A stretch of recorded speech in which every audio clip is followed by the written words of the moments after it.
उत्तर प्रदेश के मथुरा में बृहस्पतिवार को सीएम योगी आदित्यनाथ पहुंचे। सीएम पद की शपथ लेने के बाद वह 39वीं बार मथुरा पहुंचे। यहां उन्होंने भाजपा प्रत्याशी हेमा मालिनी के समर्थन में जनसभा को संबोधित किया। सीएम ने विपक्ष को निशाने पर रखकर सरकार की योजनाएं और उपलब्धियां गिनाई। जनसभा को संबोधित करते हुए सीएम ने कहा कि मथुरा वृंदावन की भूमि कल की भूमि है।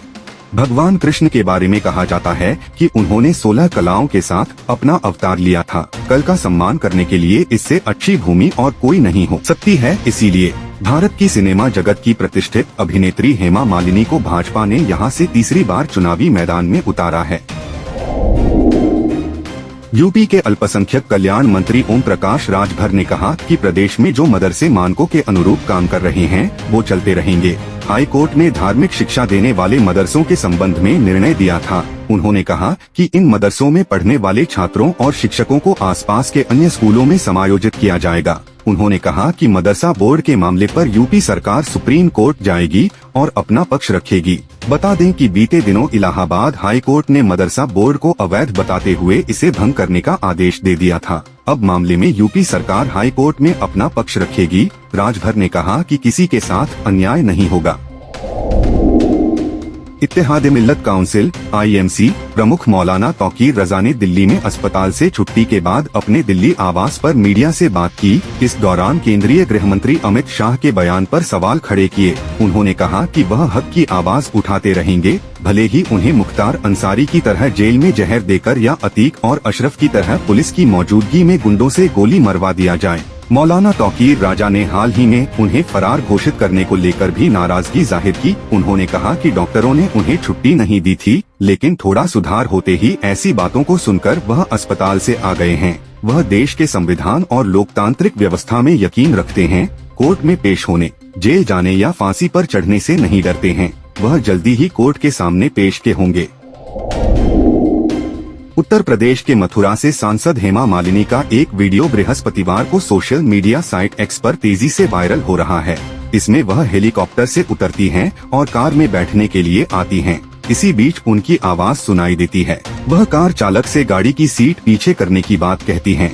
इसे फोकस करके एक्स पर लोग तरह तरह के कमेंट कर रहे हैं। इस वीडियो में सुनाई दे रही हेमा मालिनी की वार्ता पर लोग अपनी प्रतिक्रियाएं दे रहे हैं। एक्स यूजर इसे हेमा मालिनी के गुस्से से जोड़ रहे हैं। उन्होंने अपने अकाउंट से अलग अलग कमेंट करके अपनी प्रतिक्रिया दी है।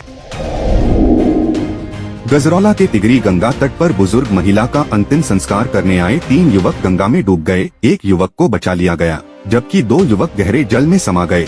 इसमें से एक का शव बरामद कर लिया गया, तीसरे की तलाश जारी है। गजरौला के लक्ष्मी नगर मोहल्ला निवासी होरी सिंह की पत्नी चंद्रवती का बृहस्पतिवार को निधन हो गया। दोपहर बाद उनके शव को दाह संस्कार के लिए तिगरी गंगा तट पर ले जाया गया। श्मशान घाट पर अंतिम संस्कार के बाद रिश्तेदार, परिचित और संबंधी गंगा में नहाने लगे। इनमें नोएडा का पंकज, अमरोहा के किशनगढ़ मोहल्ला निवासी प्रिंस और नितिन शामिल थे। वह तीनों भी गंगा में नहा रहे थे।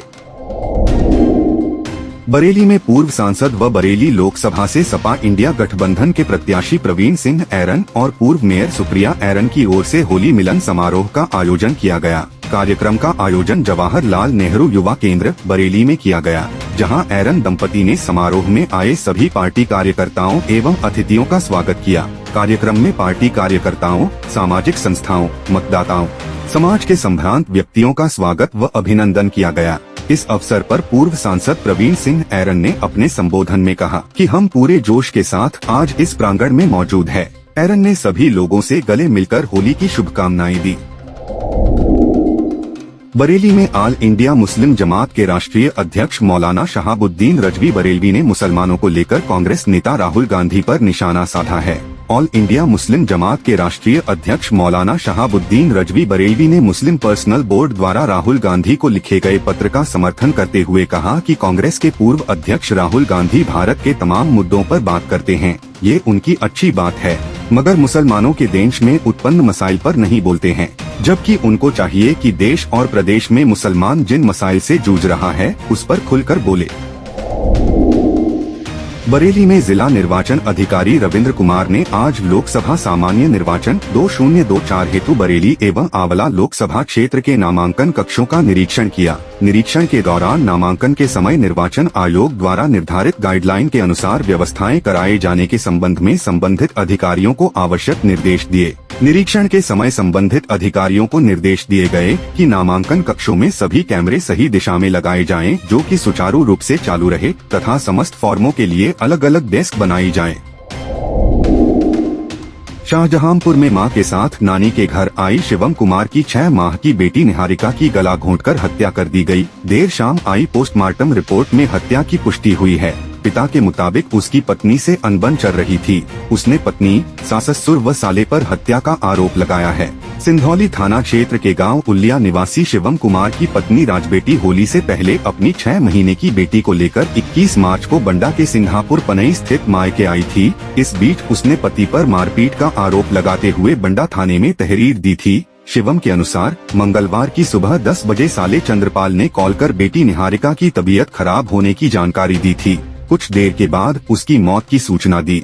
दोपहर 3 बजे ससुराल पहुंचे शिवम काए बेटी के गले में नीले निशान मिलने पर शक हुआ।